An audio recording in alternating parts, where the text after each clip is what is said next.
In today's Wizarding World news, we're going to take a closer look at the most recent HBO Harry Potter cast news that dropped on the 1st of September, and then talk about the history of one character in particular some of you may not be familiar with.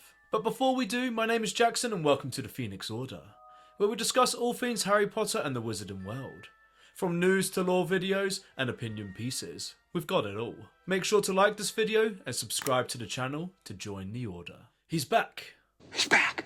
Warwick Davies has officially been recast as Professor Flitwick in the HBO TV series. News broke on the 1st of September as part of Hogwarts Celebration that he would reprise his role as Professor Flitwick, and his announcement was also followed by further casting news. We now have casting updates for the following characters.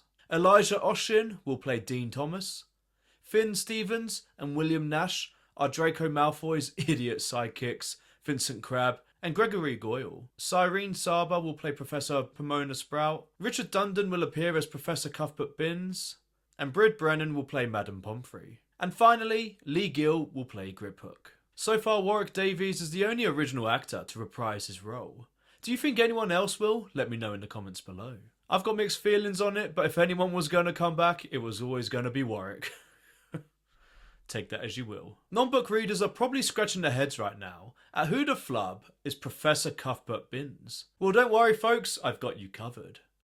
The life of Professor Cuthbert Binns. He's the only Hogwarts teacher who's literally dead, yet he still shows up to teach every day. Today we're uncovering the strange life and afterlife of Professor Cuthbert Binns. Before his ghostly form, Professor Cuthbert Binns was once very much alive in the 1800s.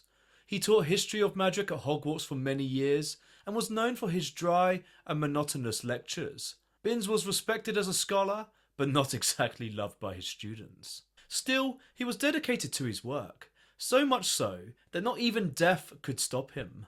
Binns' transition from life to death was as uneventful as his teaching style. One evening, after grading essays in the staff room, he fell asleep in his chair, never to wake up again. The next morning, he simply got up, left his body behind, and carried on teaching as a ghost. No dramatic haunting, no last words, just business as usual. Unlike other Hogwarts ghosts who had unfinished business or a desire to remain connected to the world, Binns' decision to stay seemed unintentional, but rather than linger in sorrow or mischief, he continued teaching. His lectures were legendary, not for excitement, but for how dreadfully boring they were. Students often described his voice as a dull drone, sending entire classes to sleep. And yet he remained the only teacher who literally couldn't retire.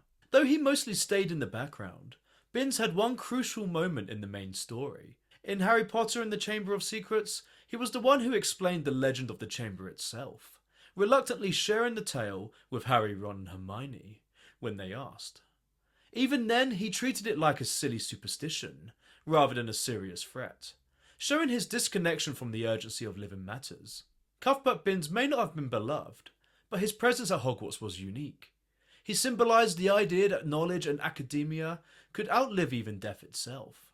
His ghostly existence also made him a quiet curiosity, proof that Hogwarts is not just a school, but a place where history itself lingers in the classrooms. So what's the life of Professor Cuthbert Binns? He was a dedicated if dull historian, who died so quietly he barely noticed, and who became the only ghost ever to teach at Hogwarts. Though often overlooked, his story is a reminder that in the Wizarding world, history is never truly gone. Sometimes it keeps teaching the next generation. Do you think Professor Binns should have been replaced, or does his presence at Hogwarts add to the magic of the school? Let me know your thoughts in the comments. And as always, don't forget to subscribe to the Phenix Order for more character deep dives, magical histories, and Wizarding World lore. Thanks for watching as always, and I'll see you next time.